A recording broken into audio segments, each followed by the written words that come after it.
من جرب غض البصر فيقينا يجد زكاة هذا وأثره في قلبه، يجد أثر غض البصر على قلبه، ويجد أثر غض البصر على عينه حينما تدمع من خشية الله، ويجد أثر غض البصر على تلذذه بسماع كلام الله عز وجل.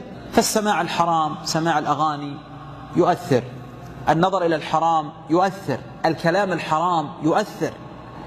وهذا القلب جعله الله عز وجل ملكا لهذه الجوارح، فإذا كان هذا الملك تخلى الإنسان عن حراسته وجعله مرما للسهام، النظر سهم والسماع سهم، هذا يوشك أن يموت، لأن الجنود الذين ينبغي أن يحرسوه تخلوا عنه.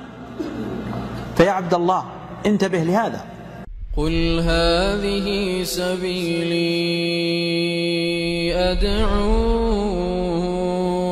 إلى الله